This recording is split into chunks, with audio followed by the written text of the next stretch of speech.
tao, inuuna muna yung meron silang ilang pangailangan na inuuna kaya nabuto sa iba. Sige, may mundo. Siyempre, kung may yung pagkilaw ng tao, mas una rin yung mga kailangan ng sarili, bago yung mga kailangan ng iba.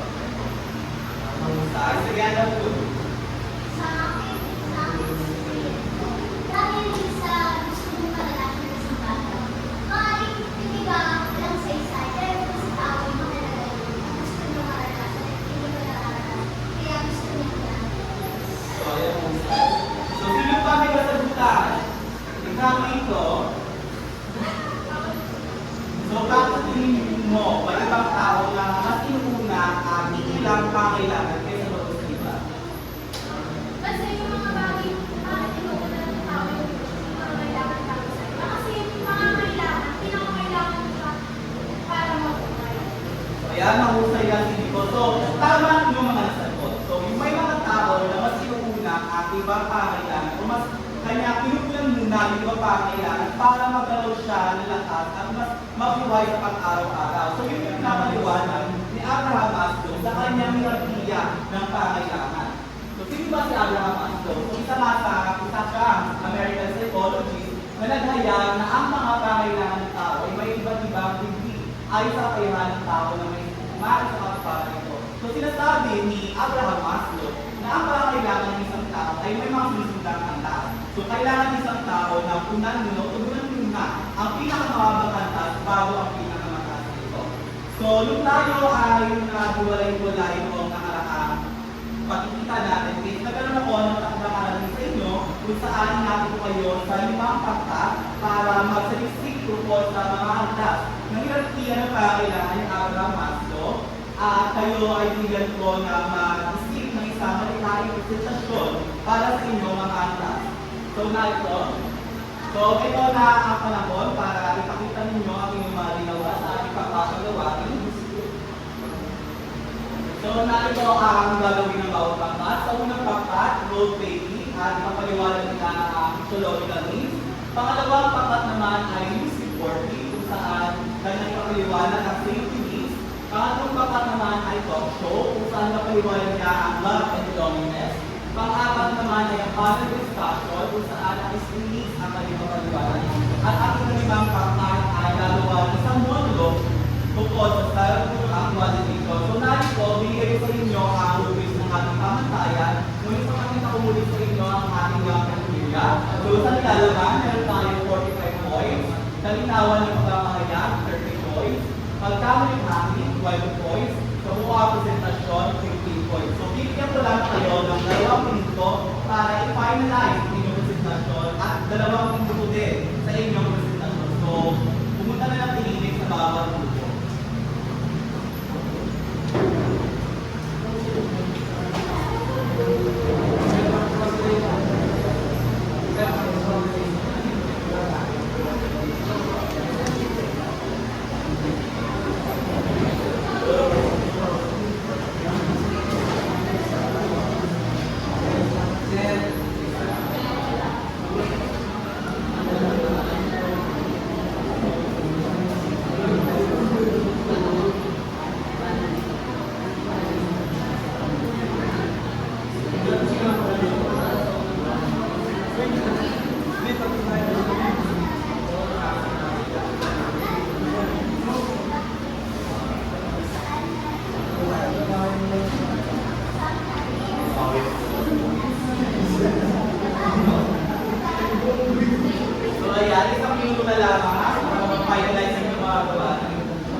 So, nasa lang ng pangkat na ito yung magsimula.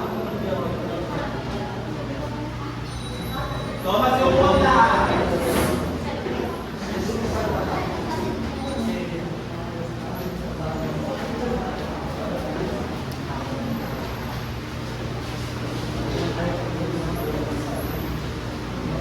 So, magandang hapon sa inyong lahat. Ang ipapakita namin ay isang writing presentasyon patungkol sa physiological needs o ang unang anta sa hierarchy of needs ni Maslow.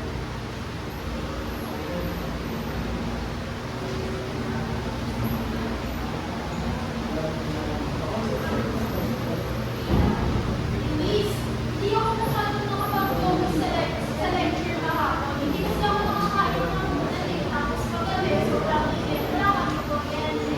Ah? Bakit naman? Titipid kasi kami sa bahay. Minsan isang beses lang kami kumakain sa isang araw. Tapos para maayos na higaan. Kaya kapag may exam, pinag ako mag-review.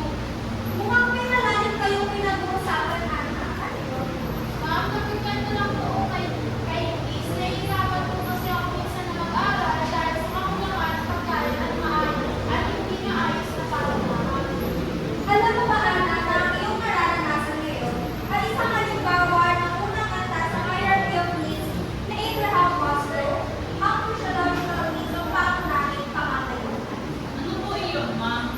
Ang physiological needs o pangunahing pangangailangan, ito ang pangunahing kailangan ng isang tao upang mabuhay. Isa na rito ang pagkain, tubig, hangin, tulog, at tirahan. Kapag hindi ito natutugunan ng bawat individual, maaaring mahirapan ka mag-focus sa ibang bagay tulad ng pag-aaral. Kaya pala minsan kahit gusto kong mag-aral, parang hindi kaya ng katawan ko.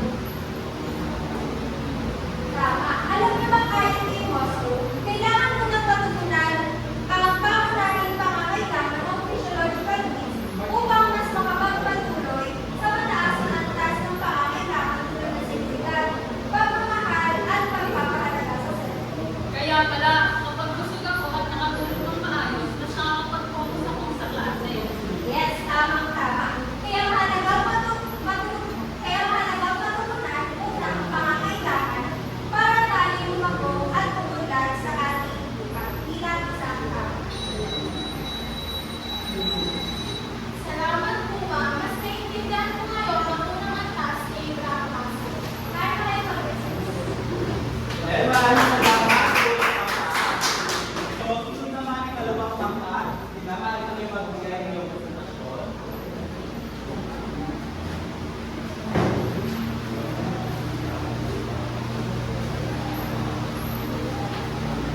Magandang hapon po sa ating lahat. Napunta po sa ating ICT Kids at ang aming presentasyon ay news report. So, magandang gabi, bayan. Isang malakas na bagyo ang tumaga sa bansa. Tulog ng matinding pagbaha at pagkawala ng tirahan ng maraming pamilya. Para sa ulat mula sa Gram, narawang si Arabo. Maraming salamat, Ate Cecil.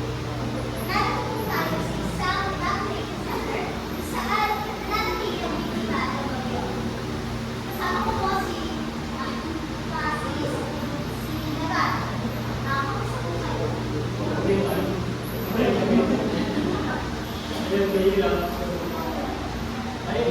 Mahirap kayo sa dinanas na namin ang bagyo. So, hindi namin alam kung sino pa pabalik po sa lugar namin. So, mas mabuti yung police na ipanan sa cities natin. Maraming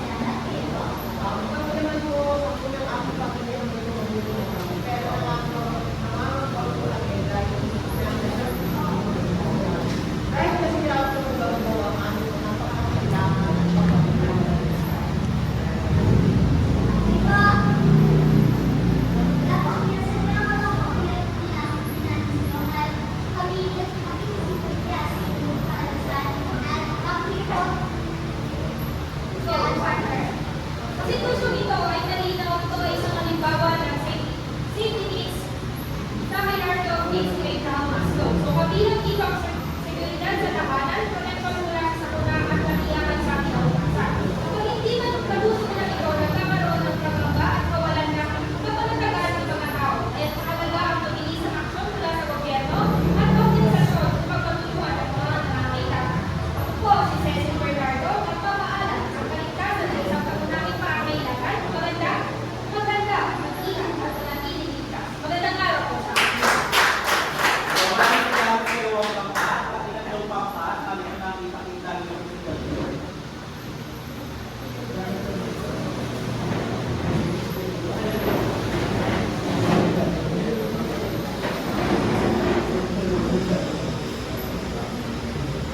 evening, everyone. We are Group 3. I'm Daniel Saburmonte. Together with my group mates, Miss Myrilla and Mr. Christian Ibanez.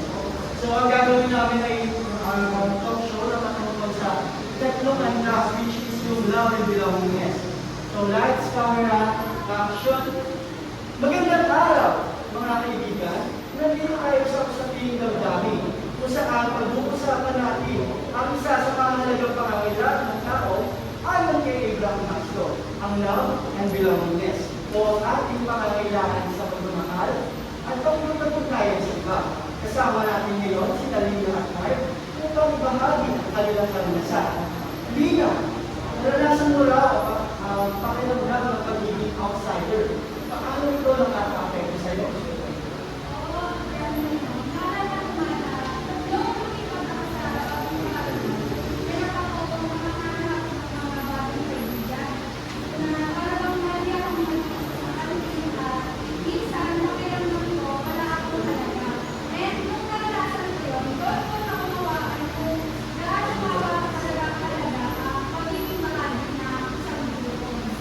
Totoo yan, Lina, no? Napakahirap kapag hindi natin nararamdaman ang pagmamahal at pagtanggap ng iba. So, ito naman, Mark, paano mo naranasan ang belongingness? Kapatid mo, hindi ako malayo sa pamilya ko. Kaya yung mga kaibigan ko na lang, yung naging pamilya. Sila yung support sa akin, lalo na sa mahihirap na tao. At sa utuman ko, yung belongingness ay hindi lang tungkol sa paggagamit at pagtalibo ng lupa. Kundi na rin yung parang ko na nagmamahal sa akin. Alright. Napakagandang pahayag, Mark, no? Ayon kay Maslow, kapag natutunan natin ang physiological safety needs, susunod natin hinahanap ay ang pagmamahal, pagkakaibigan at pakikisama. Kapag hindi ito natutunan, maaaring makaranas ng lungkot o pakiramdam ng pag-isa ang isang tao. Kaya